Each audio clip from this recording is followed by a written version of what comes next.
Hi, good evening. I'm Carl Roner. I'm a senior engineer with Contra Costa County Public Works Transportation Division. We're here tonight to have the third of 3 seminars on Vasco Road safety. And this is kind of a summary of our previous events, and our consultants have kind of taken your ideas and put them on drawings, and Eric's going to talk about that in a minute. But first, I'd like to introduce you to County Supervisor Diane Burgess. Hello, everyone. So, has everybody been to the previous meetings? I'm getting nods so I'm letting the folks that are watching know that. And that's the cool thing, is that we've had this conversation going on further. My name is Diane Burgess. I'm your county supervisor. I want to thank you for taking the time to be here and to give us your input. You know, we hear a lot about people's concerns, and we're trying to come up with a solution that's going to make people, safer and have a more comfortable ride on Vasco. We have Carl Roner here, who is with the Public Works staff, Kelly Calfspeak, our PIO, Anna Cleese. Oh, wait, I'm skipping. We have from the consulting firm, Wood Rogers, Eric Say. Did I say that right? I have a last name that you can say wrong, so I'm always sensitive about that. I also have most of my staff here. My Chief of Staff, Alicia Knuckles, is right back there. My Deputy Chief of Staff, Chris Toller. My office manager, and actually my boss, who controls everything I do, Brenda Solorio. She's like, yeah, whatever. We also have Anna Cleese, my district representative, and our other representative, Clara Laura, is not here. I want to acknowledge the folks from Vasco Forever Helping Families and the work they do to promote safety. They've been great partners, and they've been around helping us kind of move things along a little bit quicker, so I appreciate them. My own family travels Vasco regularly, and so I understand the concerns. And I know that no matter what we do, really it's also we're going to have to keep promoting and emphasizing personal responsibility, and that means driving safer. That means driving the speed limit, paying attention, and also being aware that other people are driving that are not paying attention or may have other issues. So we have to be proactive and do our part in driving safely. So this is, as Tim said, this is kind of the results of the other meetings, and we want to get your input because we want to do this right. And so I appreciate you taking the time to be here. I'm going to head out in a little bit to another meeting because that's the night, but I do have staff here paying attention, and if you ever have a question, please reach out to our office. We're right here over on Walnut. Thank you. Thank you, Supervisor Burgess, and thank you, Carl. My name's Eric Sai. I'm with Wood Rogers, an engineering and transportation planning firm. So we're helping Contra Costa County Public Works come up with solutions on Vasco Road safety. And I do see a lot of familiar faces, so thank you for coming back. It definitely means a lot to us to know that you guys are involved. So, so this is the third and final workshop that we're going to have for this study.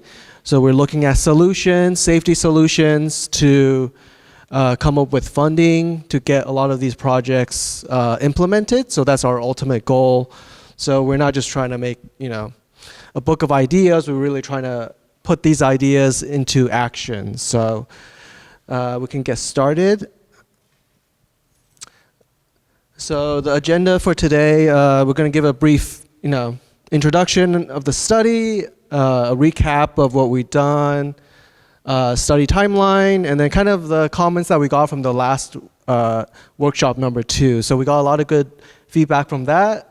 I was happy to see that we were very involved in the activity, so that's always great to see the residents involved. And then we're kind of going to go dig deeper into the solutions that we came out of that. So I know in the previous workshop we looked at the countermeasures and ideas to, what can we do to make Vasco Road safer, more efficient, and also benefit the greater economy and the community. So we'll look at some of the analysis that we come up.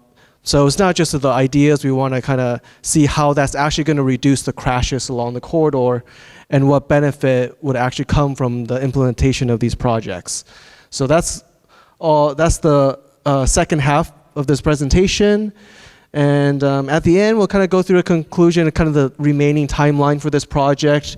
We are getting close to the end, so it's not going to be too much longer where everyone will be able to see the final report. And then from there, the county will take that and go seek out additional funding. So that's kind of the timeline for this presentation. So a quick study recap. So Vasco Road is what we're studying. The borders are from Alameda County all the way up to Marsh Creek Road, California State Route 4. So that's the extent of the corridor that we're studying. I know, just driving myself today that, it's not insular to just this corridor. There's definitely issues on the Alameda side as well. Me and Kyle were just, talking about it as well. They definitely have issues on their side. So, but this is what we can do. Contra Costa is definitely looking at, what they can do to improve, the flow of traffic and safety definitely on their side. And hopefully that would push forward more improvements, throughout the corridor. So workshop number 3, kind of discussed it quickly. We're going to review the conceptual designs that you kind of see here. So these are some of the initial designs that we came up with. From here, we have 2 alternatives for Camino Diablo. So one's a roundabout design, and then one is a more quick phase improvement project where we're looking at just striping and some raised medians on the approaches. So this is something that would be much quicker to implement. But as you'll see after we dig deeper, that it might, the benefit to reducing crashes might not be as great for something that's lower cost, but it's something that can be implemented more quickly. So that's the same over here as well. So these are 2 alternatives for the Walnut Boulevard intersection with Vasco Road. So, and after that, we're going to look at the numbers and everything in detail and kind of get additional feedback from you, the residents. Next, so this is the study timeline. So we're on workshop number 3.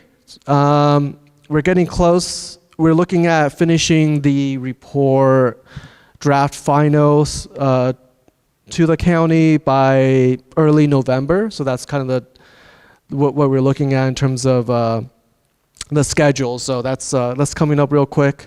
We've already gone through the first and second workshop throughout the summer, and we looked at the countermeasures, we looked at the safety, the data. So all that's going to come together, to show what we've, come up with from the project perspective and kind of look at the benefit cost of those projects. So all that data is going to mean something. So we're going to dig into that a little bit later. So these are some of the comments that we got from the workshop number 2 activities. So we got a lot of good pictures from that. Thank you. Everyone was working, trying to put their comments on these large format maps. And what's good is that we got a lot of similar comments, which is actually a good thing because this shows that the residents have an idea of what they're looking at. Should be improved along Vasco Road. So a lot of the frequent comments we're getting is definitely the enhanced median barriers. So they do like what the county is doing. We have some improvements on certain segments already. We have funding for a phase 2 for Vasco Road that's already funded and will, be, implemented in the near term.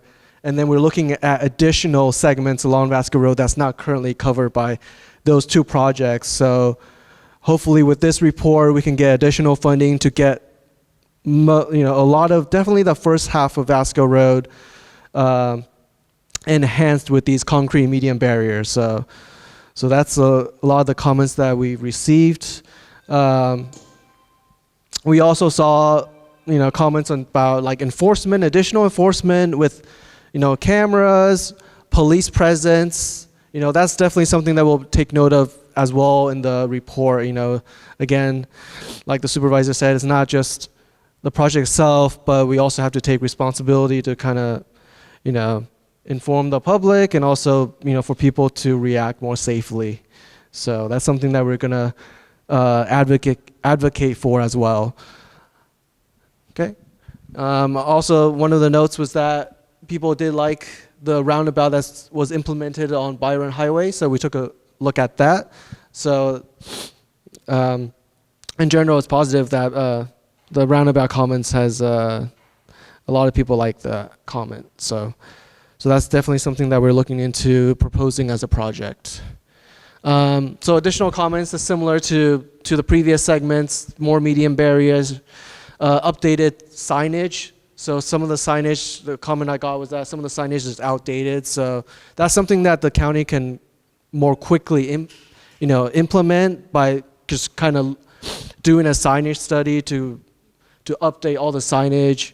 So hopefully that's something that can come sooner. Okay, next, I'm gonna kind of breeze through these. So the additional comments are the median barriers. All the way up, we're getting close to the Frisk Creek Bridge. So that's kind of where we're looking at proposing the extension of the median barriers to. So just before Camino Diablo Road. So once we get to the intersections, roundabouts are definitely an idea that a lot of you guys put down in the exercise, as well as once we get to the northern Vasco corridor, there are segments where you are allowed to pass, but maybe at one time that was a good idea.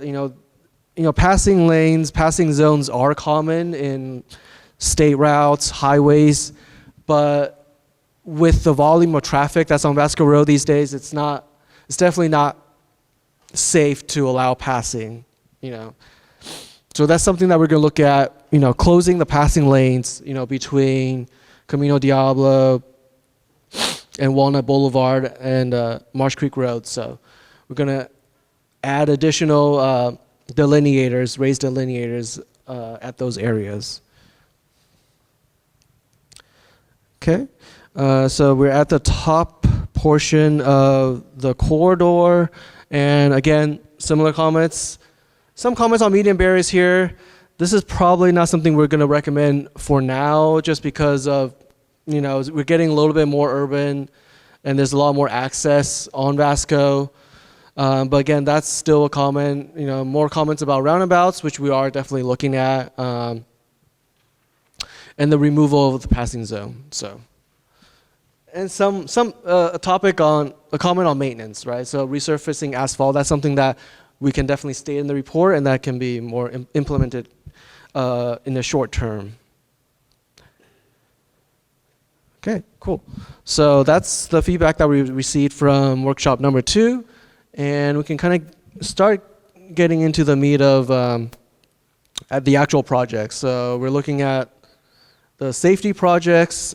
So we developed the safety projects using the countermeasures that we discussed in the previous workshop. So all the ideas, all the tools that are available to us, we call those like proven safety countermeasures. So there's something that the U.S. Department of Transportation and California Department of Transportation, they come up with a set of countermeasures that are most likely to help and reduce traffic. So they vary from, like I mentioned, roundabouts to something as simple as just striping. So we're going to discuss the locations that these are implemented, and also the construction and project development costs, and also the effectiveness of these projects. So, I'm not going to say that every project will be 100%, effective. There are certain, projects that are more effective than others. It depends on the cost and the benefit cost to the safety data. So we're going to look at that. So we're going to analyze a little bit of, we're looking at the trade-off, right? The trade-off between an expensive project that's going to take a long time to implement with a greater benefit cost ratio to the project, but in the meantime, there's also things that we can do in the short term. So that's kind of, the discussion that we're going to have. Okay. And so this is a long diagram. It's kind of showing the process that we're going through in terms of determining what projects we're going to recommend. We kind of already discussed it a little bit, but it gets into more detail, kind of more on the municipal county side, what we look at in terms of how we would submit these grants for additional funding, what Caltrans is looking for, what the U.S. Department of Transportation is looking for in terms of the data. So we start all the way from the beginning, which is part of our process in the report, where we're looking at the crash data. We're identifying where the crash locations are, the concentration of the crashes. We're looking at the traffic volumes, so it's not just the crashes, but also want to make sure the flow of traffic is still efficient. And then we selected the countermeasures. That's what we did in the previous workshop. And now we're kind of at where it says section 5. So we're looking at the total project cost, the benefit cost ratio. So I'll kind of explain that in the next slide, in the project effectiveness. So that's kind of where we're at right now. And the last two sections is kind of what we're going to show in the report. And when you view the report, you'll see kind of the final section where we're going to talk about the funding and the ways that we can implement each of these projects. So just a quick overview. So how we kind of rate project effectiveness is something that we call, like in the engineering world, we call it the benefit cost analysis. So it's something that we use to determine the effectiveness of a project. So it's not just about the cost and what we perceive as, value to reducing crashes. We kind of want to look at, how long the improvement will last for. How effective is it used in reducing crashes? And we have a history of looking, so roundabouts have a certain, effectiveness in reducing crashes, and we have documentation from different roundabouts that have been constructed and all over the country. So we have that data. So we look at the effectiveness of that. So then we provide a number in terms of how effective is this project or countermeasure for reducing crashes. So we have those numbers, and we implement them all into equation. So we'll have a final number in terms of how effective a single project would be. So yeah, we're looking at the lifetime value of the project and what we can expect after construction. So you'll see a little bit on the next slide that we'll have that formula, which I would definitely expect you all to memorize. No, this is even I have a hard time doing this calculation. We have the computer do this for us, but just a quick look at there's some math behind it. We're not just making these numbers up. So in terms of how we rate project effectiveness, this is kind of the formula that it comes from. So we're looking at the crash reduction factors is what I said. Every countermeasure, a roundabout has a crash reduction factor number associated with this. So maybe a roundabout is something. It's probably like 30% effectiveness in terms of if there's 100 crashes at the intersection, we would expect a roundabout to reduce the accidents by 30%. So if the reduction factor is 30%, we're looking at a 30% reduction. So it's as simple as that. And then we take the existing safety data and we calculate it. Every collision has a crash cost associated with this. So that's, we're not saying a certain crash is more valuable or more horrible than the other. We're just looking at how much money it would take to reduce that crash, so eliminate that crash. So of course, a fatal and severe crash would cost more than a crash that's only property damage, or it's like something that where somebody hits a sign. You know, we can move that sign. That doesn't take as much money as maybe a horrible broadside or rear end. So that would take more money, more studies to counteract that. So that's kind of where the value comes in. And just in summary, all of this comes together to get what we call a benefit cost ratio number. So every project will have that number, and that's kind of what the state looks at in terms of effectiveness of the project. So after this slide, you'll see that each of these projects will have that final number associated with it. And in general, a higher number, the better. So when we apply for funding, when we seek out additional funds to solve a problem, solve a solution, the state will rate every project from all cities and counties, and usually the higher the number, the more likelihood it is to get direct and more immediate funding. So that's kind of how that process works. I know sometimes it's a little bit more in the weeds, but I kind of like to show how we do it on our end, the back end stuff. So okay, so this is one of the projects that we are proposing. It's the temporary truck climbing lane. So what we have existing on the bottom is a shoulder that's pretty wide, but it's not quite a full 12 foot. So a full lane is 12 foot minimum in terms of a new construction.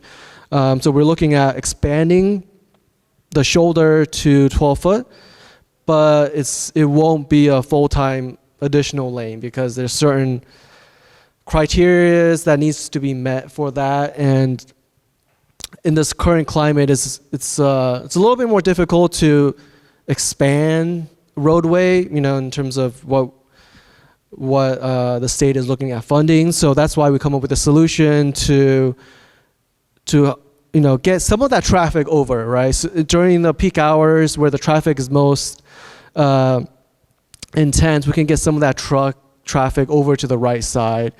So the faster vehicles can pass on the left. So that's something that is one of the projects that we're looking at.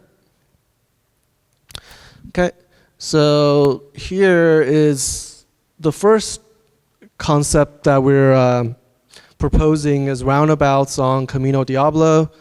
You probably already saw it up here, but I'll just quickly explain the different aspects of a roundabout. So here, the roundabout that we're proposing is a multi-lane, so that's more efficient in terms of not reducing, we don't want to reduce the flow of traffic, right? I know we're trying to improve safety, but we also want to at least maintain what we call the level of service for that intersection. So we want to maintain that rating in terms of how much traffic is able to flow through that intersection. So we don't want to limit it just for safety. We want to improve safety and also want to ideally improve the flow. So we have the multi-lane roundabout, we have the race splitter islands, so we want to reduce the conflict points in terms of the vehicles slowing down when they're entering the roundabouts.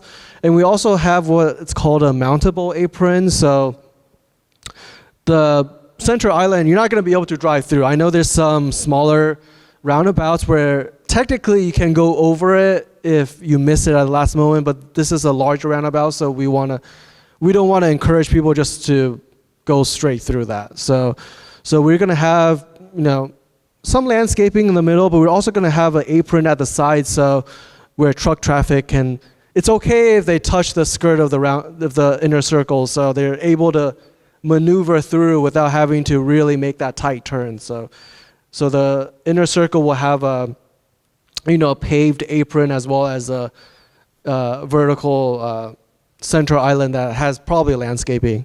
So we're looking at this project to convert it from a signalized intersection to a multi-lane roundabout.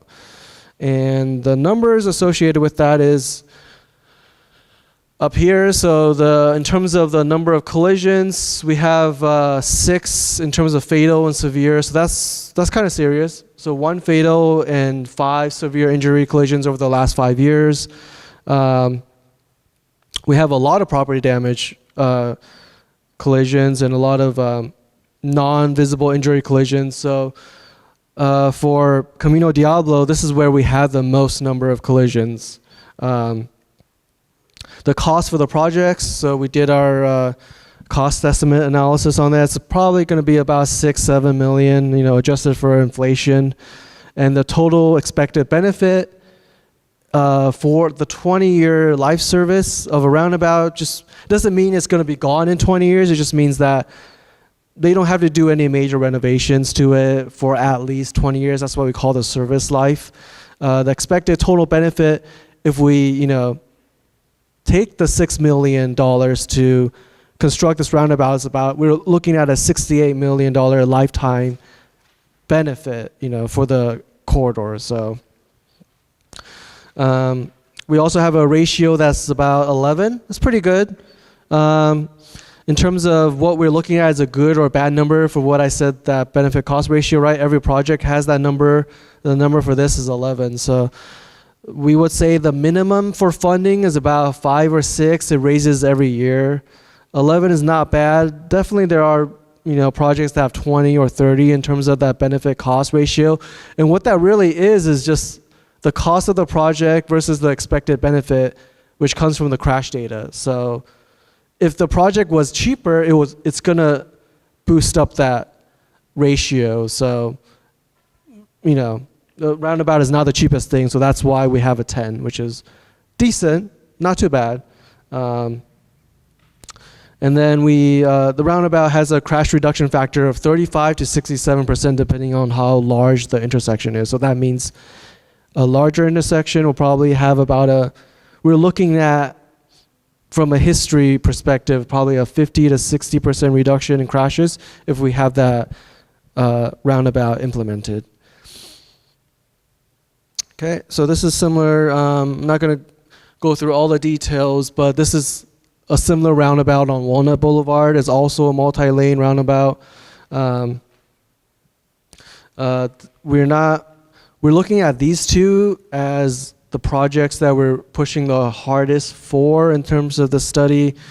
Marsh Creek Road, is also something that's a potential. Ideally, we also have a roundabout for that, but the issue is the county doesn't own all segments of that intersection, so there's going to be more effort in terms of how long it would take to get that roundabout. So for now, we're proposing it on Walnut Boulevard and Camino Diablo. Oops, okay. I think that's the next one.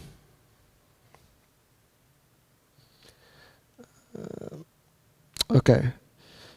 Walnut Boulevard. There we go.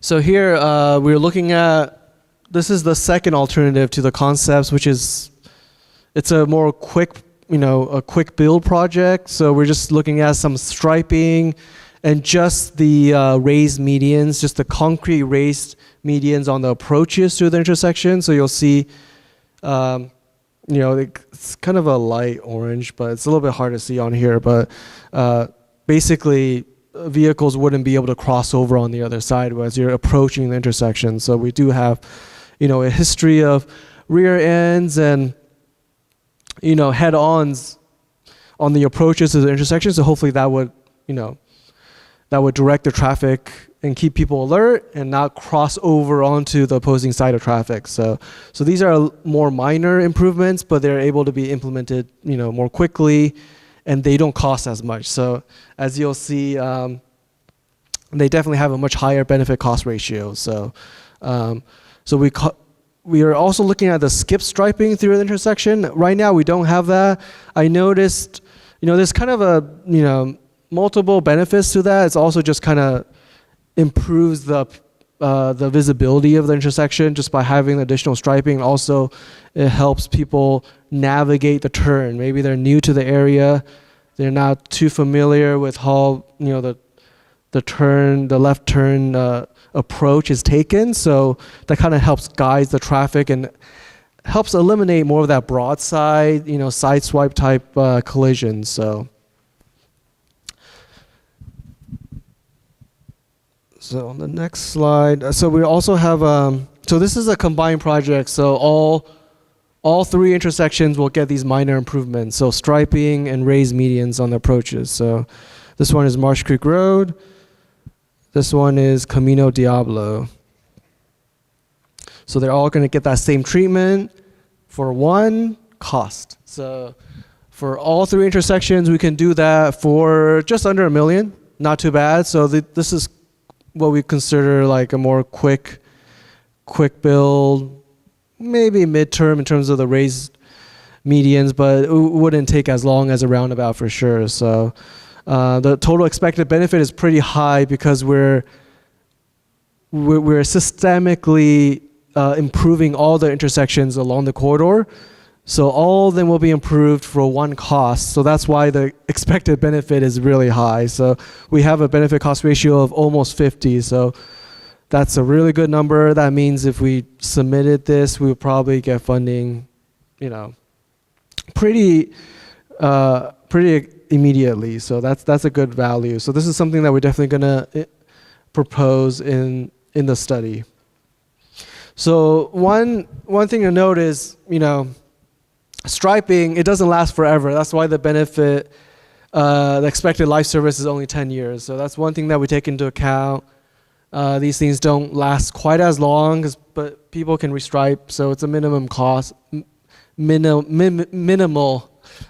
maintenance cost. So, okay. So this is the truck climbing lanes. Kind of discussed it in the concepts that you saw, the renderings. So we're looking at the eastbound, the northbound travel on Vasco Road. So we're looking at widening the shoulder to 12 feet. And we're going to incorporate signage to say that this is a part-time use truck climbing lane. People can still use it as an emergency shoulder. It's going to be about 5.3 miles. So it's going to go from Vasco Road, the Contra Costa County line, all the way for about 5.3 miles, just before where it levels off on the approach to Camino Diablo. So that's kind of where we're going to implement that truck climbing lane. And that's also where the hilly parts of the corridor is. So we're also going to, along with that truck climbing lane, to get that traffic to the side, we're also going to recommend the concrete medians, right? So that's the comment that we got most frequently. So we want to extend that all the way through the corridor, especially the southern, more hilly side of the Vasco Road. We want to continue what the county's been doing with the Vasco Phase 1 and Phase 2 projects, where you do see the existing concrete medians. We want to connect all of that so that we don't have anywhere where there's a spot that's missed, so we want to continue that all the way through. So that's part of this project as well.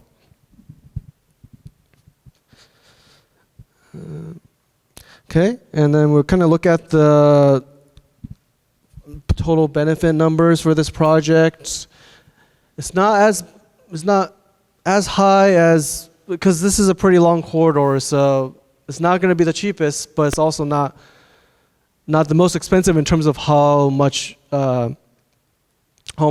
feet it's covering in terms of the improvements. So the only issue that we have with this recommendation, which is something that I believe the county really wants to implement, but it's just we don't quite have as many collisions on the segment corridor itself. So not the area.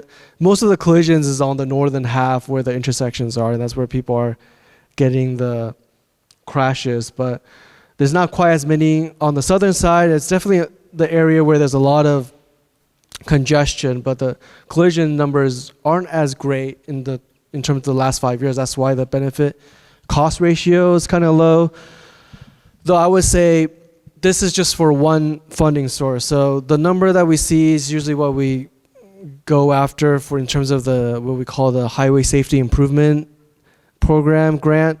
But there's also definitely other avenues that we can get the funding from. This county, I would say, is very good at that in terms of how we got the funding for Vasco Phase 2. So there's other funding sources for this, but this is still a project that we want to recommend and show that we have done the analysis on it in terms of how much it would cost to complete this concrete median and expand the shoulders. So, and also in terms of the numbers, yeah, we have a 20-year service life, expected service life. So that's pretty good. Okay, and yeah, I think we rushed through it, but we're getting towards the end. Again, I just want to remind everyone that we are looking at completing the final draft. I know there's a lot to take in terms of the numbers, but we will have everything laid out in the final report. We're looking at finishing that up in November, early November. And we're going to have all the data, including the outreach data, the comments and feedback that you provide. We're going to incorporate that all into the report, and we're going to have it, I believe, out on the project website as a draft. Yeah. So that will be coming soon, early November. So, yeah, I think that's it for me. Thank you for participating. Yeah, thank you so much. Thank you, Eric. So if anybody has any questions that they'd like to ask, we're open right now. We can answer them. I know some of you have sat through 3 of these meetings, so you're now experts on Vasco Road, or at least some of the issues that we deal with. Yeah, and if something pops into your head later on, then don't be afraid to contact me. I am on the website. Yes. So, my name's Ben. Nice to meet you guys. Are you basing a lot of your metrics on population growth or population decay? So, like the volume or the flow rate of traffic going through Vasco?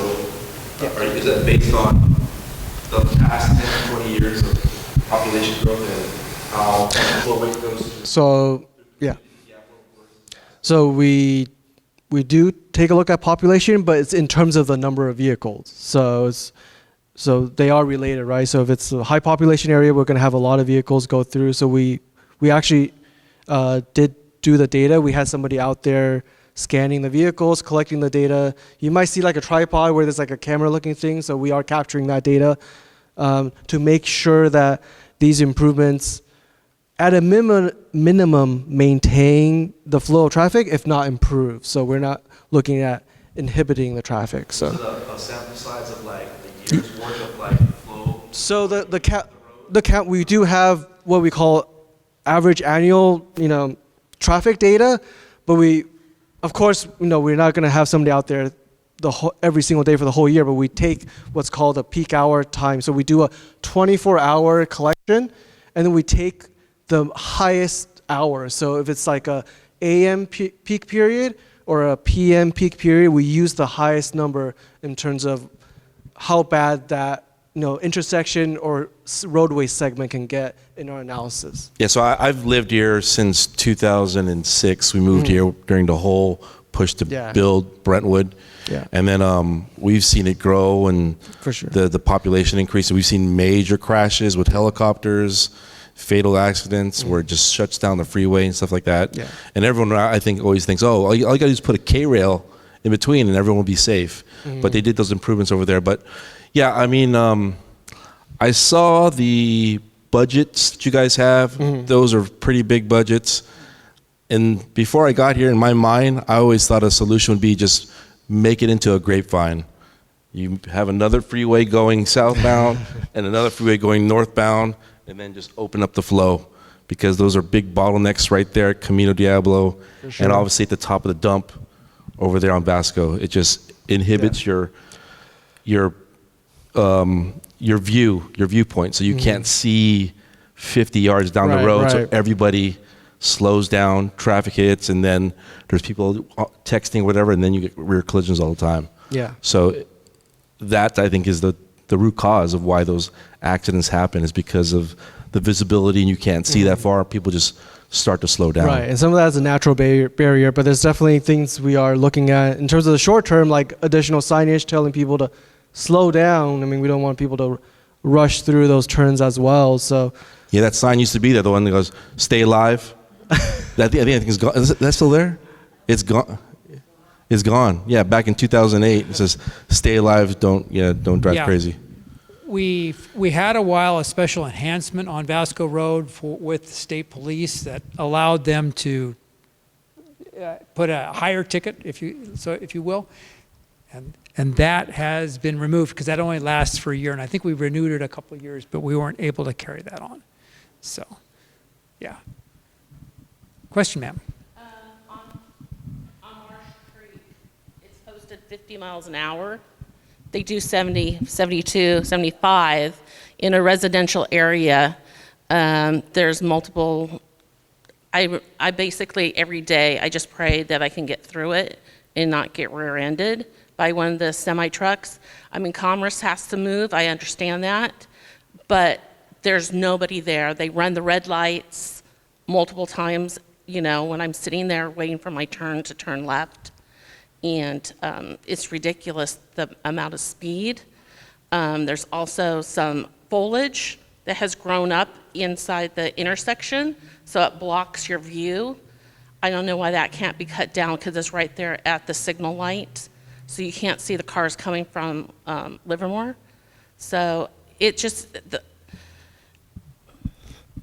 And actually, let me kind of answer one of your questions about enforcement, because this is a question that comes up all the time. Who enforces speed on Vasco Road? And it's the State Highway Patrol. Now, you go, well, wait a minute, where's the sheriff in this? And as it turns out, in this county, the sheriff does not do patrols. They have other functions, but for whatever reason, and I can't explain it, all the local roads in this county are patrolled and enforced by California Highway Patrol. Right now, California Highway Patrol is stretched very, very thin. And so it's very difficult for them to get out to Vasco to help monitor speeds. You are absolutely right that, yes, people are doing 70 miles an hour on the road. Now, for the kind of your second question about the foliage in the intersection, one of the things back on the table there is a pamphlet on how to use our reporting system for getting Public Works to go do something. For instance, trimming vegetation. So if you pick one of those up on your way home, and then you can do it on your phone, there's a simple app that you can download, and we'll try to get somebody out there to get that fixed. So, just to follow up with that, at the first meeting I complained about the pooling and ponding on Vasco because of the trash. I understand that you're not a trash pickup, but again, it's just when the rains hit, if they do hit, it's the ponding and pooling and people hydroplane on that road. And it's just, there's a lot of the culverts are filled up with the pylons that are now blowing in the wind. right. And again, we do, let me explain how illegal dumping trash pickup works in the county. So we actually have two mechanisms. The first is we have a contract with the trash companies, Waste Management, for instance, or I'm trying to think what the other company is. And on a reoccurring basis, like every 2 months or every 3 months, they go out and they pick up stuff.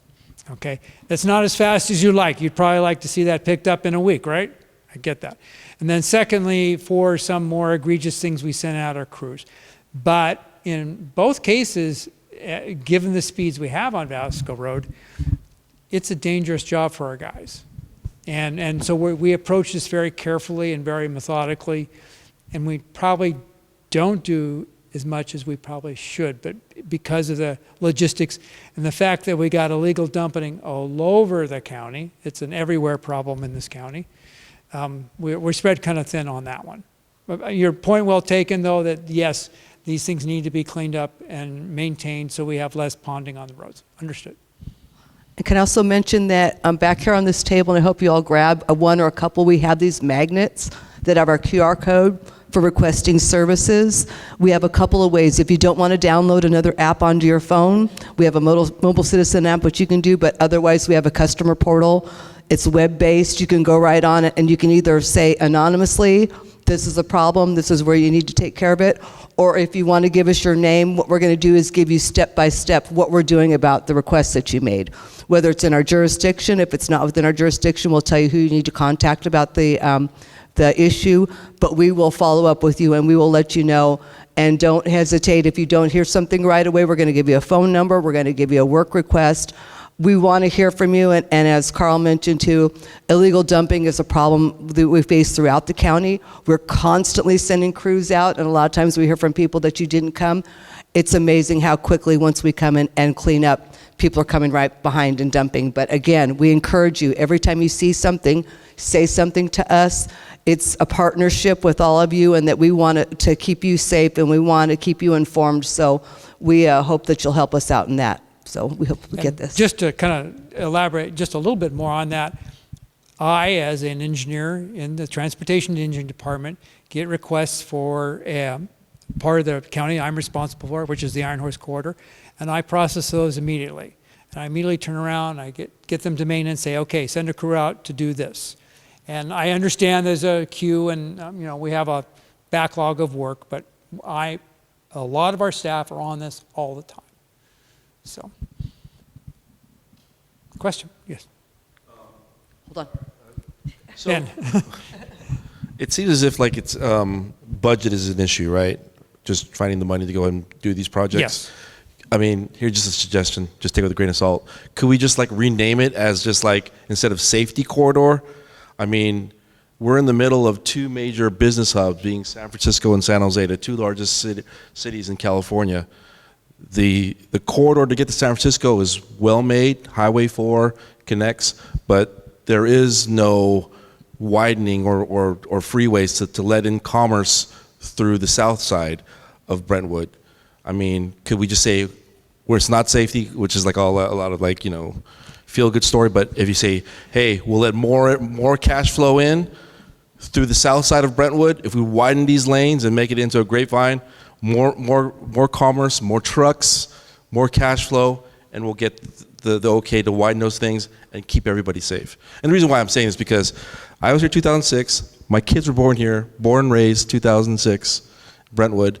Now they're of the age, they're driving, they're going to college. Some kids are commuting to San Jose for college or whatever. It would be a waste of my time if something happened to any of those kids driving to Vasco after 20 years of paying property taxes here and seeing someone get hurt when we all know Vasco is not safe. Let's relabel it, call it something else, and keep the kids and the grandchildren for the next 20 years safe. I'm 52 years old. I moved here when I was in my 30s. I want to make sure my kids are safe and my grandchildren are safe when they go down Vasco Road. Understood. Just a couple of things, kind of how, and I hear this from people, your property taxes don't pay for the roads. That's paid through our gas tax. Now, everybody pays gas tax because they have a gas vehicle, except for those of us that drove an electric one here tonight. So we're actually dealing with gas tax kind of topping out because there's less and less gas vehicles, and our dollars are going less far. We have a lot of needs in the county that we have to address, and gas tax is spread over all of it. And that includes like, oh gosh, my road's got potholes, or we need to resurface it. There's a lot of different ways that money gets sliced up. That said, we are being more creative on how we finance some of these projects. For instance, I mentioned that we do have a project that should, on Vasco Road, that should be putting another mile of the median barrier in about 2 to 2.5 years. That will be funded from the East Contra Costa County Regional Finance and Funding Authority and from money that we've gotten from CCTA, Contra Costa Transit Authority. So we are getting other monies to help build things, but those monies can't be used for maintenance. Almost all grant money has to be used to build things, can't be used to maintain it. That's just kind of a normal rule of how civics work. So we are working on this. I was actually really pleased that I was able to get another $25 million to help pay for putting this 1 mile of barrier on Vasco Road. And that we're fast tracking it through some rather extraordinary means to get that going hopefully by, again, 27, 28. So, but your point's well respected, I understand, and we have a balancing act as we try to provide improvements and benefits to the entire county. And we have other roads that also have problems in this county that we're working on. So, but thank you. Yes, ma'am.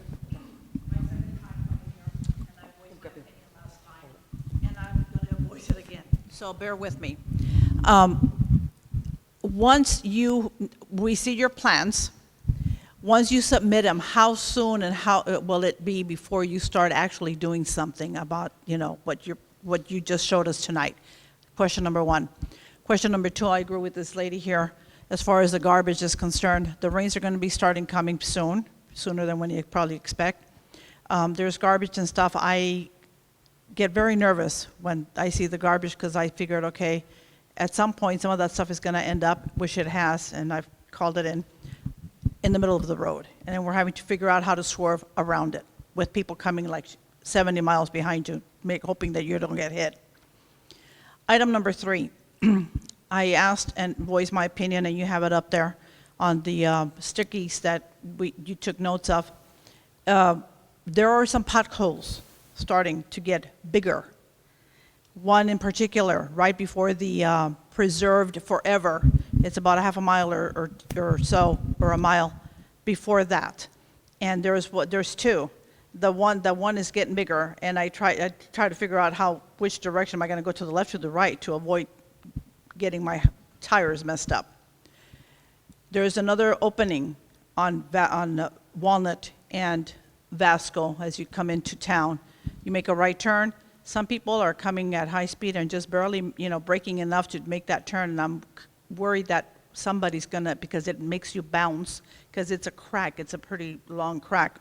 It's gonna end up bouncing towards the people that are waiting to make a left turn onto Vasco. So I'm hearing you. For me, it's time. The timeline, how soon can you fix the minor things? The markers, we asked for marking the markers as well. I assumed, and I was in the hopes that by the time I came here, actually it's 2 months to the date that we were here last time, that at least something, the cleaning would have taken place, and maybe a marker or two would be starting to show up somewhere. And it hasn't. I know it takes time and it takes money, but minimally, cleaning up, patching up the holes, and that would be a start for us, especially with the weather starting to change at some point soon here. That's my concern. Understood. Thank you. Let's see. I'm trying to think, because you had 3 items here. Yeah, we'll try to. The funding. Okay, so here we have funding right now for this upcoming project for adding the barrier, about 1.25 miles of barrier. And again, 27, 28. So that funding is about $40 million, which is a lot. Okay. These projects that we're talking about, we will need to do some preliminary designs to get this kind of concept. And then the next thing was we'll have to try to come up with funding to pay for them. So right now, I don't have a fund to pay for any of these improvements, assuming that we all thought these were the greatest ideas ever and we were going to do it right now. So we have to come up with the funding, get a final design, which is going to take us a couple of years, and then go to construction. So there's a fairly long timeline, kind of in the range of, let's say, 7 to 10 years. For final construction. But in terms of the commitment, that could come sooner. Once this project is done, we have what's called like a HSIP, Highway Safety Improvement Program, which it comes annually, biannually. which we can submit the application for, and then we get a response fairly soon, actually. Within 6 months, we will get the commitment from the state, which also gets us money from the federal government, that the money is committed to the county. So the commitment comes sooner, but in terms of the overall process for design to construction, that would definitely take much longer, within like 5+ years at a minimum. But as we've shown here, we have different projects with different timelines, so the roundabout is definitely going to take much longer. But we have things that are like the striping, which is something that could be done if there's extra money from the county, that could be done fairly quickly.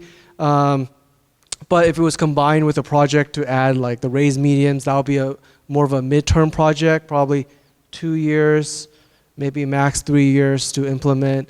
So what we're trying to do here is to provide the county with the different projects of all different scopes. So we have the big ticket items as well as the minor ones. So we definitely will provide them recommendations on improving signage. So those things could be taken care of relatively quickly.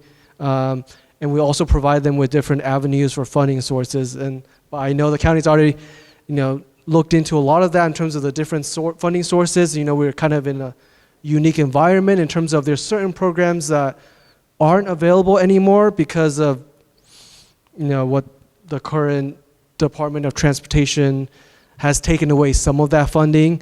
But Caltrans, or California Department of Transportation, is still, providing funding for certain programs. So we're doing a lot of this balancing act between, getting the funding and doing it relatively in short order. But I would say because the county is working on getting the projects identified and the implementation process, it's something that they're definitely looking at trying to improve upon. There's certain districts or counties that they have this done or they haven't had this process done, because this is an initial requirement for funding. So I would say we are definitely on track to start that process.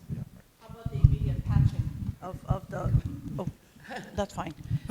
Immediate patching of the road. Can you put that into our system and make that as a complaint, please? I would say that would help. That will help me out. I did that well. Okay. That's okay. Okay. Kelly, can you pass the microphone while we get it over there? One thing I might add is our current federal administration, the one thing they are interested in is improving safety in the United States.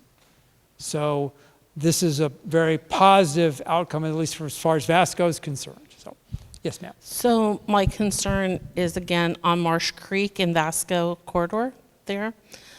People are going from the Byron, going towards Clayton, acting like they're going to turn right and come into Brentwood. Instead of turning right, they floor their gas and go around all the cars that are, in line. So that's a real safety hazard. And is there any way that you can put an island where they have to feed, if you get in that far right-hand side, they have to feed into going to Brentwood? They can't bunny hop in front of the cars going towards Clayton, because that's what they're doing. Yeah, I understand that. Usually the best way to deal with that is enforcement, but as I mentioned, we're kind of limited in that. Yeah. One of the things that we do know, just as far as traffic design, is the narrower we make the lane, the more we confine it by having, say, raised medians, the slower people go. And so I think what you're suggesting, and I think which makes sense from a traffic perspective, is if we can kind of build up some medians so people can't drive off the edge of the road and try to get around all the traffic. And this is something that could be an improvement. I think one of the things Eric pointed out, and just to kind of emphasize, is building these hard medians that are raised 6 inches above the pavement that people can't drive over. So we're trying to avoid what you're describing. Yeah, it's troublesome. Anybody else? You sort of look like you have a question. No?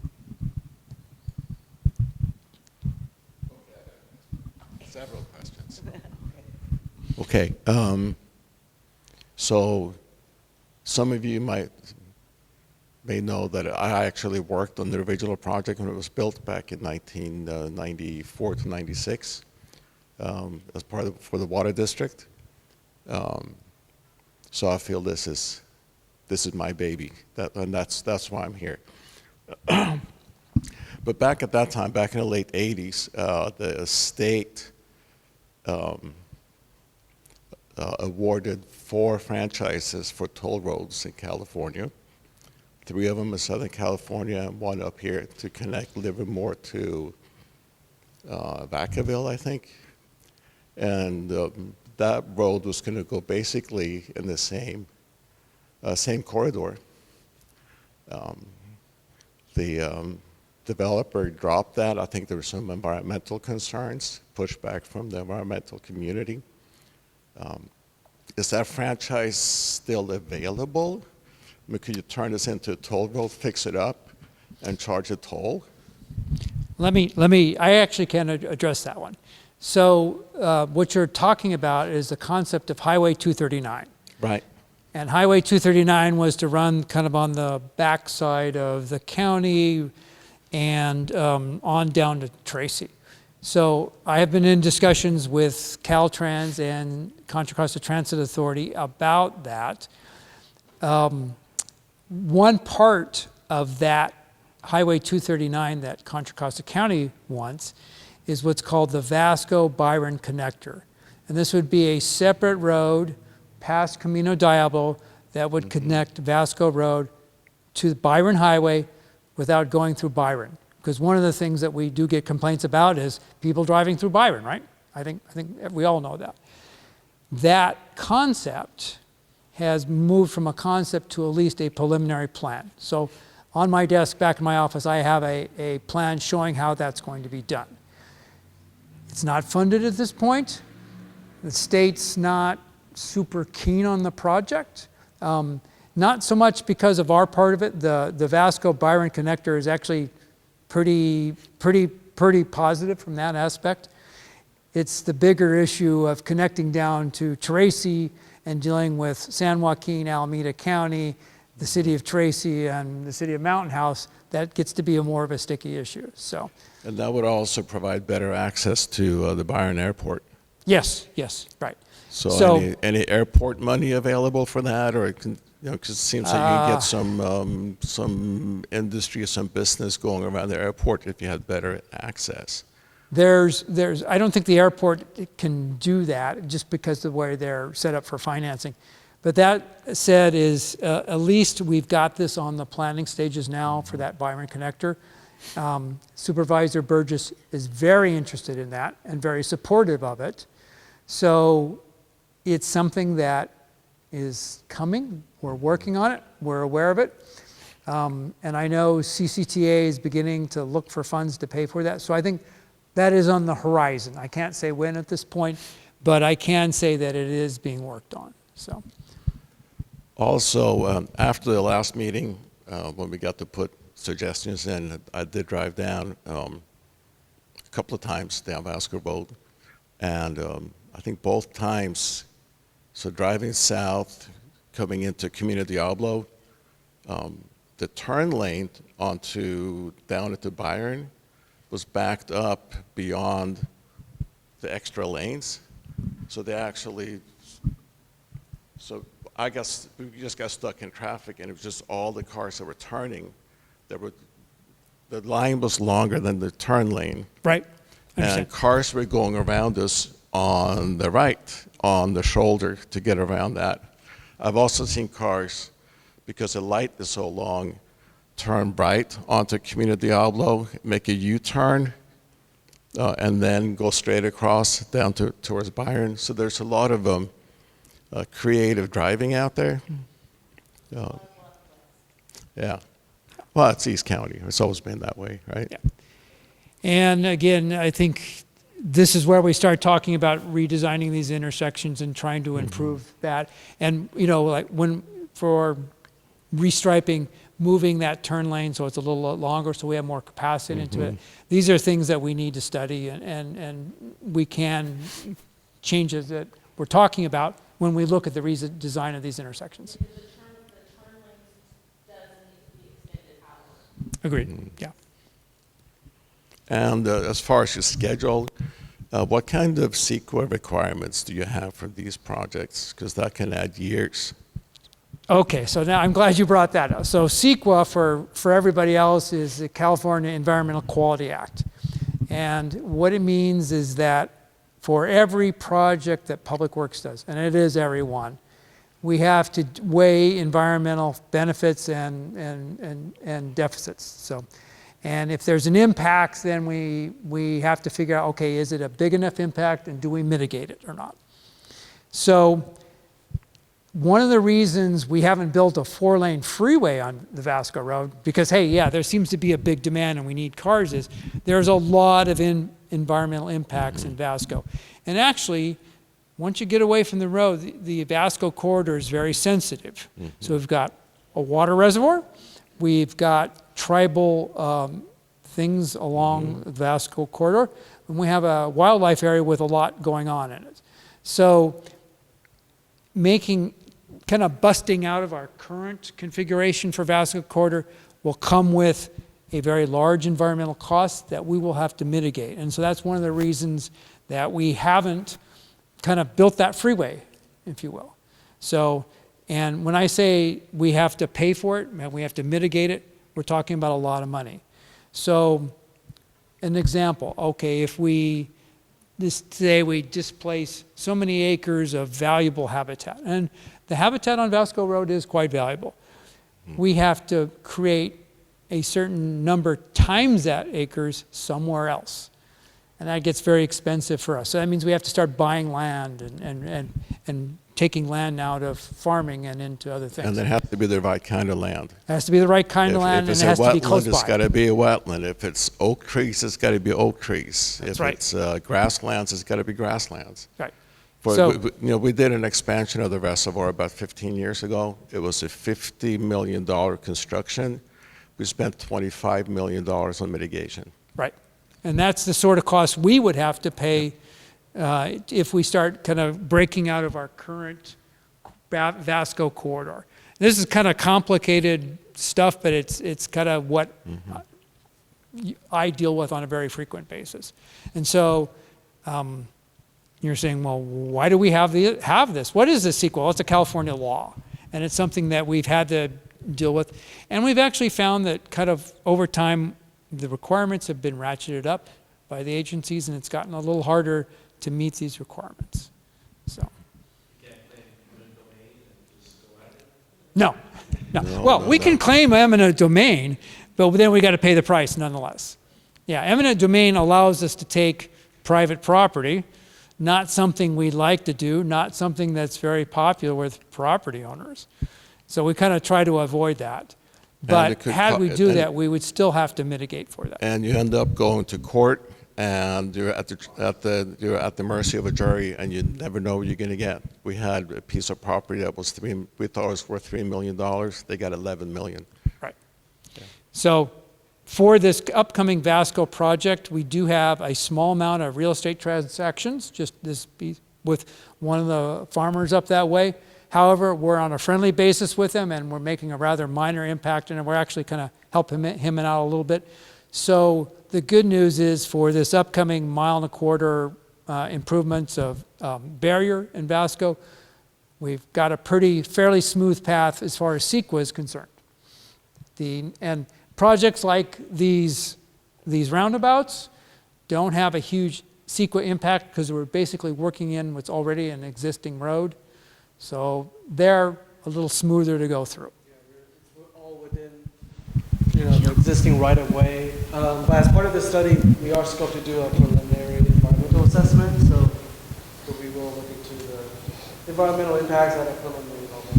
But does it have the capacity, the population growth? Like, you project out 10 years and say that there's going to be more urban sprawl out here because no one can afford houses in the peninsula, and we have population boom again, will that suffice for that road? We do plan ahead for that. Okay. Now, and this is a 2-lane roundabout. It handles a lot of traffic. It's actually pretty big for that sort of capacity. But your point's well taken. Yes, we need to size it for the future. Yes, ma'am. Is it going to be the same size as the one out by Dixon and Rio Vista, that roundabout on Highway 12 I don't know. and 116, 120? And then how many cars do you project that's going to be coming from Mountain House? Have you taken, because Mountain House is getting bigger, and I know a lot of those people are using Camino Diablo and Vasco. That will be figured into the projections. These are things that we're aware and we account for. It's part of our planning process. So, anybody else? I really have to thank you guys. You're a very engaged and focused audience. Your questions are good. They're thoughtful. Yeah, these are the sort of things we hash through every day in our project. And I'm not saying that to shine you on. Honestly, I get a lot of good questions from this group, so I've gotten to know you a little bit better. So thank you. Please do. As we said, we've mentioned several times, we want to hear from you. This is a partnership. If you see something, say something. I'll give you my cards back there too. If you've sent in a customer request for some service, if there's potholes that you've reported and you're not getting any response, please reach out to us. Carl's number's back there too. We'll follow up on this for you. We really do care, and we really do want to keep you safe. And if we find that our delineators are being knocked over and blocking the culverts, our maintenance crews are very responsive, and they want to get out there and make sure that it's safe for everybody who's traveling in that area. So please reach out to us. Again, this is a partnership, and we thank you all for bringing these to our attention. We can't be everywhere seeing everything, so we really count on you to bring it to our attention. So thank you. Thank you very much, everybody. I appreciate you. If there's anything else, let me know. Thank you so much. Thank you.